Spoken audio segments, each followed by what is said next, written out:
Setum Budaya. Assalamualaikum warahmatullahi wabarakatuh. Hai adik-adik kelas Saturnus, ketemu lagi dengan Kak Tiara. Kali ini kita akan membahas tentang pertumbuhan dan perkembangan manusia. Kalau sebelumnya kita sudah membahas tentang perkembangbiakan hewan dan tumbuhan, nah sebelum ke perkembangbiakan manusia, kita pelajari dulu tentang pertumbuhan dan perkembangan manusianya ya.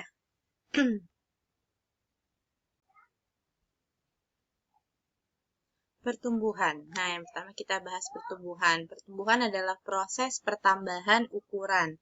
Jadi, ukuran kalau di sini kita bahasnya ukuran tubuh ya. Misalnya tubuh jadi lebih tinggi, tubuhnya jadi lebih berat.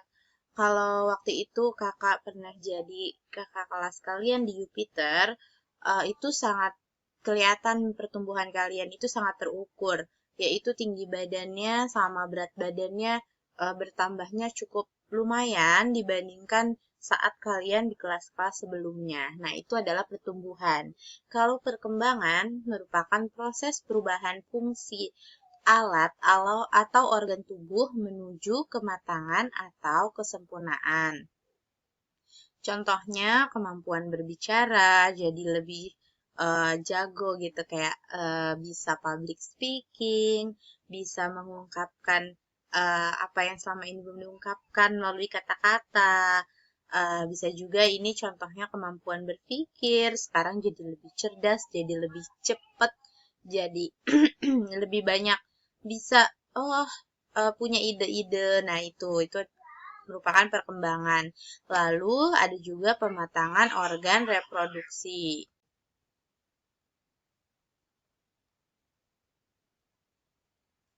Ya, selanjutnya ini ada tahap pertumbuhan dan perkembangan manusia. Dimulai dari bayi usia 0 sampai 24 bulan atau 2 tahun. Lalu balita, balita itu adalah singkatan dari bayi di bawah 5 tahun. Nah, ini 2 sampai 5 tahun.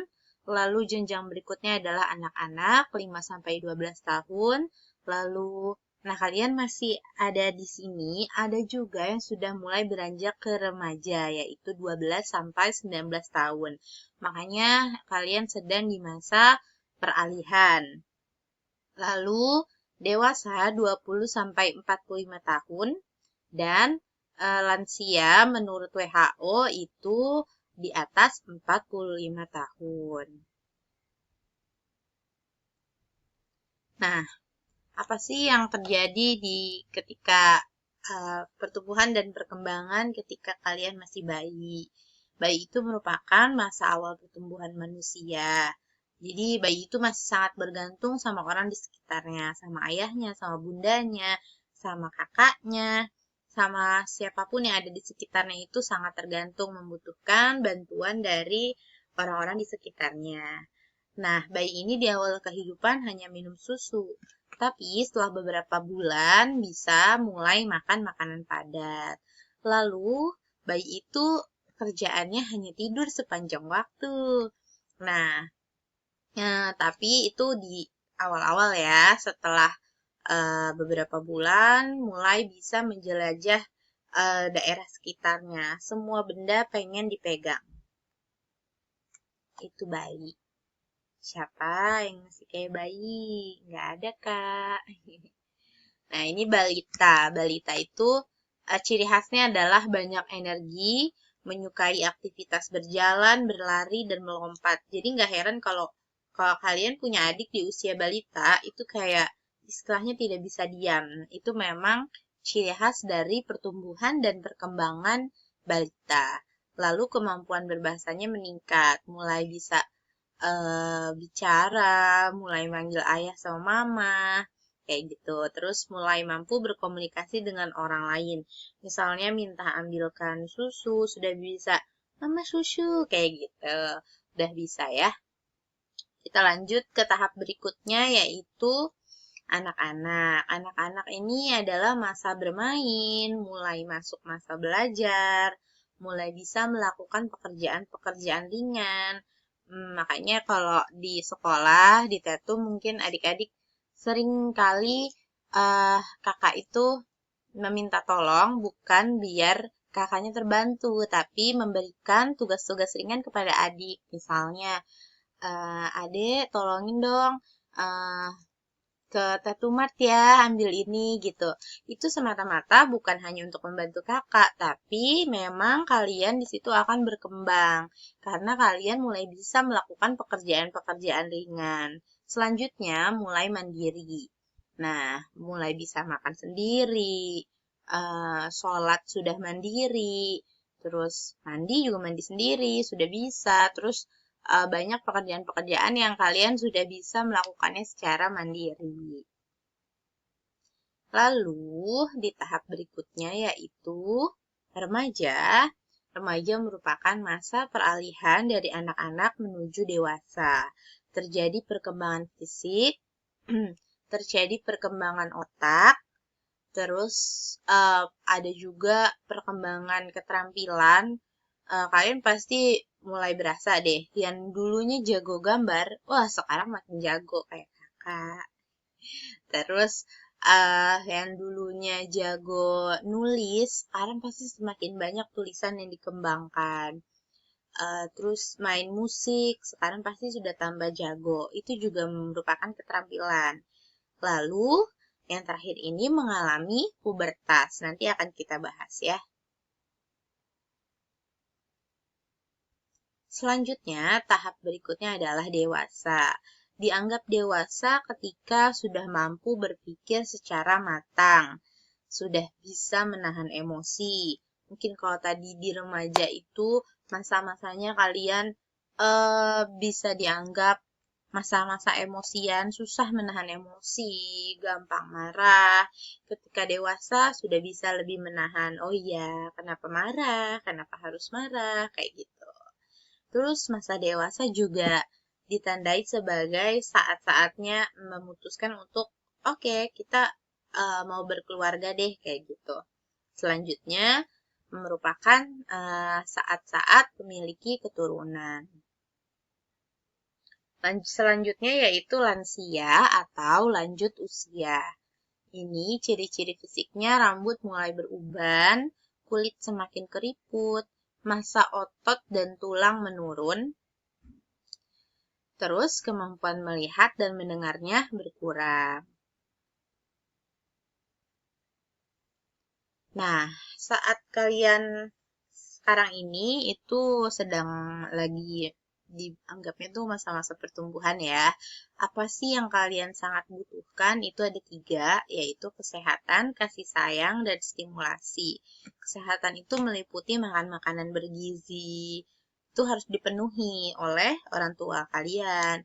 Terus kasih sayang. Nah, kalian ini juga sangat membutuhkan kasih sayang dari keluarga, juga dari teman-teman. Lalu stimulasi. Stimulasi itu seperti cara didik, terus dikasih kayak les supaya kalian ini berkembang. Oh, kita stimulasi yuk bakatnya kayak gitu.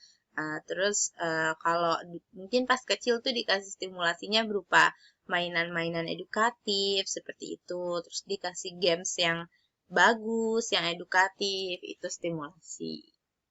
Stimulasi itu seperti pancingan gitu ya adik-adik. Nah, sekarang kita mau bahas tentang masa pubertas. Pubertas ini berasal dari bahasa Latin pubes yang berarti masa menuju dewasa.